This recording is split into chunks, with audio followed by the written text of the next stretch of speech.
핵추진 잠수함 개발에 본격적으로 나선 정부가 미국에 잠수함 운용에 필요한 핵연료를 구입하고 싶다는 의사를 밝혔지만 미 정부가 일단 난색을 표한 것으로 전해졌다. 정부는 2030년대 초반 핵잠수함을 실전 도입하겠다는 강한 의지를 보이고 있어 핵연료 문제를 풀기 위해 미국 측과 상당 기간 협상을 벌이게 될 것으로 전망된다. 4일 워싱턴의 외교 소식통에 따르면 정부는 지난달 중순 방미한 김현종 청와대 국가안보실 2차장을 통해 미국 측에 한국의 핵잠수함 개발 필요성과 계획을 설명하고 이를 위한 핵연료를 미국에서 공급받고 싶다는 뜻을 전달했다. 한국 정부는 핵연료의 공급과 사용은 민감한 외교안보 사안인 만큼 유럽 국가들보다는 동맹인 미국에서 구매하기를 희망하는 것으로 알려졌다. 그러나 미국은 자국의 핵비확산 원칙을 언급하며 한국 정부의 요청을 일단 수용하지 않은 것으로 전해졌다. 도널드 트럼프 행정부의 한 관계자는 이에 대한 본보의 질의에 미국은 그 어떤 나라에도 핵잠수함 연료를 판매하거나 넘기지 않는다며 이는 미국이 갖고 있는 원칙으로 한국뿐 아니라 일본을 비롯한 다른 동맹국들에도 마찬가지라고 설명했다. 그러면서 핵잠수함의 연료는 우리가 한국에 판매한다고 끝나는 문제가 아니다라며 설치하는 데 복잡하고 정교한 기술이 요구되는 데다 이를 운영, 관리할 전문 인력과 유지 보수 장비들이 따라붙어야 하는 문제라고 덧붙였다. 한미 양국 간 원자력 연료의 공급 및 이용에 관한 내용을 담고 있는 한미 원자력 협정은 군사적 목적의 핵연료 사용을 제한하고 있다. 정부는 핵잠수함은 이 협정의 적용을 받지 않는다는 입장이지만 미국이 이에 동의할지는 미지수다. 정부 관계자는 핵연료 도입 추진 여부에 대해 외교안보 사안에 대해서는 확인해 줄 수 없다고 말했다. 문재인 대통령은 취임 전인 2017년 4월 대선 후보 초청 토론회에서 한미 원자력 협정 개정을 통한 핵잠수함 도입을 언급했고 이후 현 정부의 핵심 전력 증강 사업으로 추진돼 왔다. 국방부는 8월 2021에서 2025 국방중기 계획을 발표하면서 3,600에서 4,000톤급 잠수함 3척을 핵잠수함으로 운영하겠다는 계획을 사실상 공개했다. 아메리카 나우 다음 소식입니다. 연방정부가 16년 만에 사형 집행을 추진한다고요? 네. 연방법무부가 16년 만에 사형 집행을 허가해달라고 2일 대법원에 요청했습니다. 당초 살인범 4명에 대해 오는 9일부터 순차적으로 집행할 계획이었는데요. 이날 항소법원이 제동을 걸었습니다.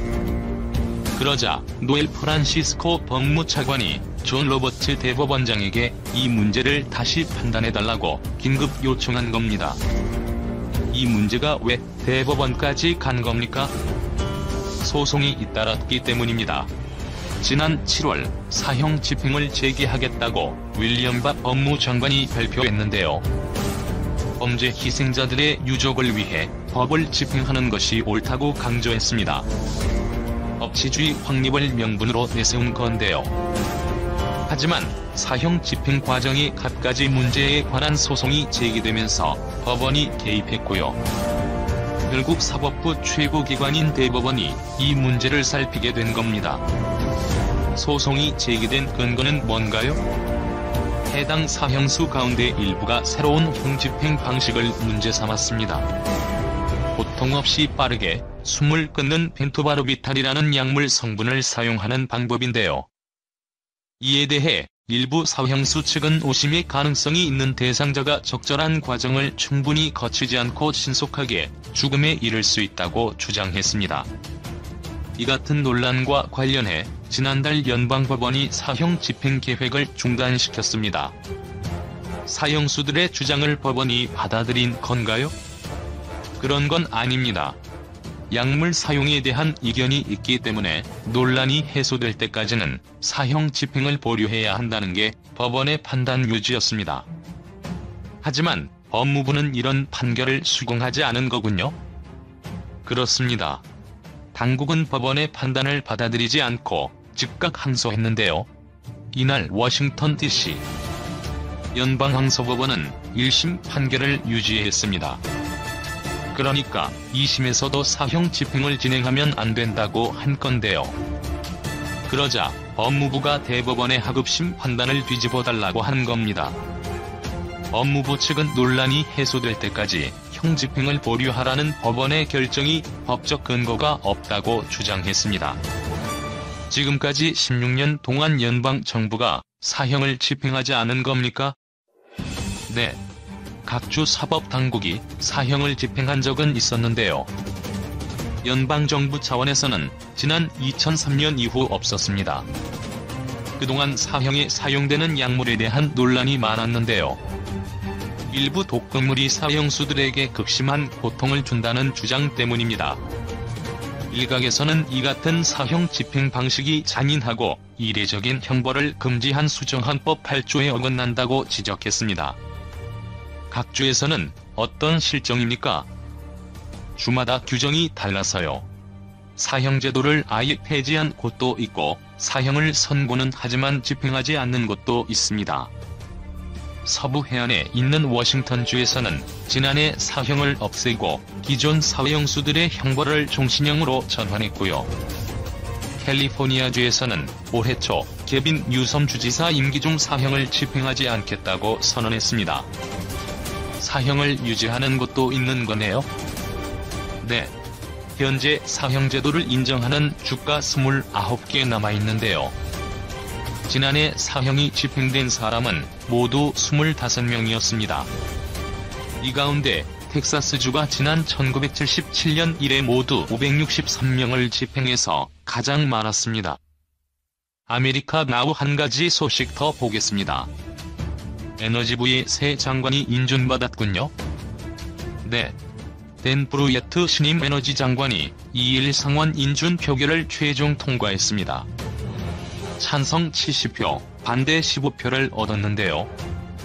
이른바 우크라이나 추문에 깊이 관여한 것으로 알려진 릭 페리 전 장관의 뒤를 잇게 됩니다. 페리 전 장관은 이 문제로 대통령 탄핵 조사 소환 대상에 올랐는데요. 지난 10월 사임 의사를 밝히고 이달 1일자로 공식 직무를 마쳤습니다. 신임 장관 인준에 반대표가 꽤 나왔네요. 그렇습니다. 야당인 민주당에서는 브루예트 장관 인준에 협조할지 여부를 놓고 격론을 벌였던 것으로 알려졌는데요. 일부 의원들은 브루예트 장관이 인준 청문회에서 페리 전 장관의 우크라이나 추문 연루에 관해 충실히 답변하지 않았다고 지적했습니다. 론 와이든 의원은 브루예트 장관의 답변 태도가 원천적인 의사진행 방해 수준이었다고 주장했습니다. 브루예트 장관이 우크라이나 추문에 대해서 뭐라고 답변했습니까? 탄핵 조사와 관련된 사항에 아는 바가 전혀 없다고 답했습니다. 그리고 페리 전 장관이 우크라이나 추문과 관련한 대화를 나눴는지 아닌지도 모른다고 강조했는데요. 이에 대해 민주당 측은 의아하다는 입장입니다. 2년 넘도록 페리 전 장관 밑에서 부장관으로 일한 사람이 아무것도 모른다는 것은 의도적인 사실 은폐라고 일부 의원들은 주장했습니다. 민주당은 브루예트 장관이 페리 전 장관을 두둔한 걸로 보는 거군요. 맞습니다. 브루예트 장관은 추문에 대해 아는 바가 없다면서도 페리 전 장관의 업무 능력을 지켜세웠는데요.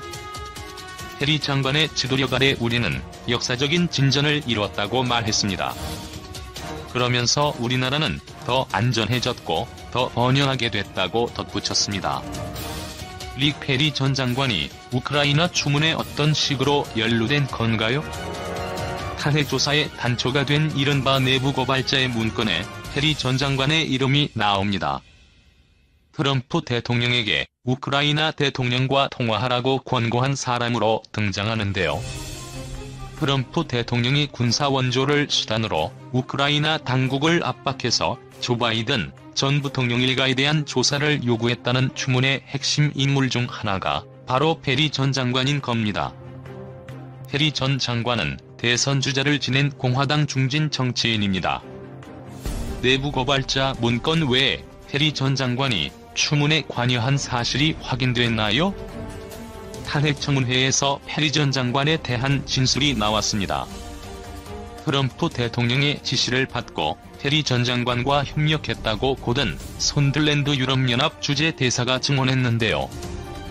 하원은 해리 전 장관을 상대로 탄핵조사 협조를 꾸준히 요구했지만 성사되지 않았습니다. 새로 에너지부를 맡은 브루예트 장관, 어떤 사람입니까? 트럼프 행정부 출범 직후인 2017년부터 에너지부 부장관으로 일했습니다. 앞서 조지 W. 부시 행정부에서는 에너지부 차관보를 역임했는데요. 민주당으로 정권이 바뀐 뒤로는 전 현직 군인들이 사용하는 금융기관인 USA와 포드자동차 등에서 근무했습니다. 한국군이 추진하던 핵추진 잠수함 건조 사업이 당초 노무현 정부 시절 시작됐다고 알려진 것과는 달리 북핵 위기가 고조되던 김영삼 정부 시절 본격 추진된 것으로 확인됐다. 1994년 김영삼 대통령은 원자력연구소 과학자들에게 핵추진 잠수함용 원자로를 건설하라고 지시한 것으로 확인됐다. 이에 따라 원자력연구소는 러시아 핵잠수함 도면을 입수해 잠수함 탑재용 원자로를 설계했고, 국방부는 국방과학연구소에 핵추진 잠수함의 무기체계 설계를 지시했다는 것이다. 이 같은 사실은 핵추진 잠수함 건조 프로젝트를 비밀리에 추진한 투주역인 조영길 전 국방부 장관, 신재인 전 국가핵융합연구소장의 증언을 통해 밝혀졌다. 조영길 전 장관은 합참전력기획부장 시절 이지스함 사업 등 우리 군 첨단 무기 전력 증강 계획의 틀을 짠 인물이다. 신재인 전 국가핵융합연구소장은 한국 표준형 원자로를 설계했고, 1993년부터 1996년 2월까지 한국원자력연구소장을 지냈다. 이후 2005년 10월 국가핵융합연구소장으로 부임해 2008년 6월 첨단 핵융합연구 장치인 KSTAR을 건설하고 첫 플라스마를 발생시키는 데 주도적 역할을 했다. 조영길 전 장관은 북한이 NPT를 탈퇴하면서 1차 북핵 위기가 발발하자 당시 합참전력기획부장으로서 군전력 증강 사업을 전면 수정할 수밖에 없었다면서 원자력연구소와 ADD와 협력, 3,000톤급 핵추진 잠수함 건조 사업에 착수해 2008년 9척을 실전 배치한다는 계획을 수립했다고 말했다. 조 전 장관은 1994년 국방부는 480억 원의 핵추진 잠수함 개발용 비밀 예산을 편성해 원자력연구소와 ADD에 전달했다면서 이에 맞춰 1300km 사거리의 잠수함 발사용 크루즈 미사일도 개발했다고 했다. 2006년 1월 26일 조선일보는 우리 군이 4,000톤급 원자력 추진 잠수함을 2007년부터 건조에 착수해 2012년부터 2에서 3년 간격으로 척을 실전 배치한다고 보도했다. 국방부와 해군은 2003년 5월부터 핵잠수함 독자 건조를 검토해왔으며, 올해부터 2006년까지 개념 설계를 마친 후 2007년부터 건조에 돌입한다는 내용이었다. 이 보도 직후 원장환, 당시 국방부 확득정책관은 기자들과 만나 핵잠수함은 한반도 비핵화 선언에 위배되기 때문에 국제원자력기구에 사전 승인을 받지 않고는 현실적으로 불가능하며 3,500톤급 잠수함을 핵추진으로 건조하는 것은 기술적으로도 불가능하다고 핵잠수함 건조 계획을 전면 부인했다. 당시 국방부는 핵잠수함 사업이 논란을 빚자 한국국방연구원에 용역을 주어 사업에 대한 타당성 검토를 위한 연구 과제를 맡겼고, 2003년 말 키더는 국방부에 연구 결과를 보고했다고 한다. 그 연구 보고서에 담긴 내용은 미국을 배제한 채 비밀리에 핵추진 잠수함 건조는 사실상 불가능하다는 내용이 주주식 회사를 이루고 있었다고 한다. 월간조선 2004년 8월로는 한국군의 핵추진 잠수함 건조 계획 내막 보도를 통해 우리 군의 원잠 건조 사업을 구체적으로 보도했다. 당시 월간조선이 보도한 내용은 2004년 6월 하순 국방부에서 열린 잠수함 실무 관계자 회의에서 핵추진 잠수함에 대한 개념 설계 허가가 떨어졌으며, 핵추진 장치 개발 계획을 국방부 장관에게 별도 보고하라는 지시가 있었다는 내용이었다. 이와 함께 3조 5천여억 원에 달하는 핵잠수함 3척의 개발 예산이 해군의 한국형 이지스함 사업, 차기 호위함 사업, 소해 탐색함 사업 등에 분산 은닉되어 있는 사실도 보도했다. 결과 끝으로 일본의 조선업계에 밀려 도태되었던 영국 글래스고 사례를 인용해본다. 글래스고 사람들이 기억하는 조선 산업의 마지막 순간은 1970년대 초반 클라이드 강변 조선단지 노동자들이 벌인 현장 점거 투쟁이다. 당시는 정부 지원이 끊기고 자구안을 통해 6,000명의 노동자를 해고해야 하는 상황이었다.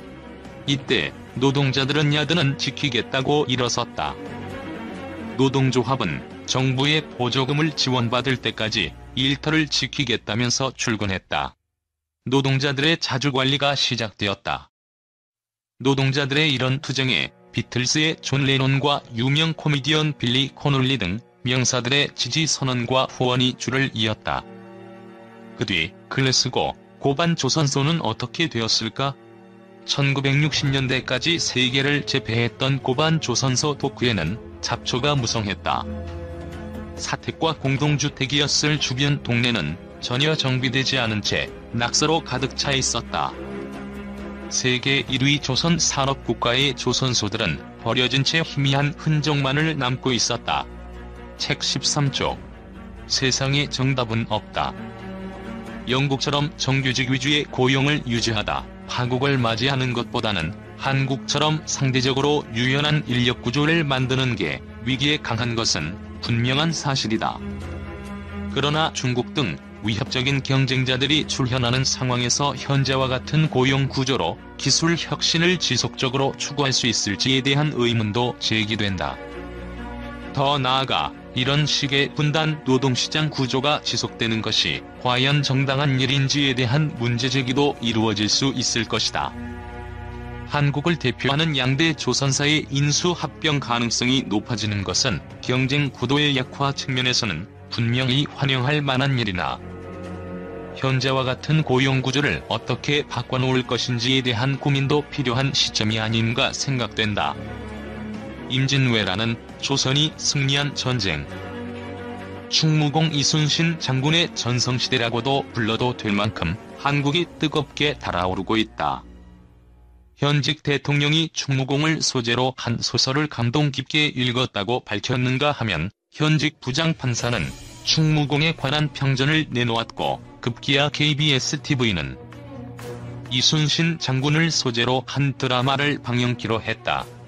성웅으로까지 일컬어지는 이순신은 분명 국난 극복의 영웅이었다.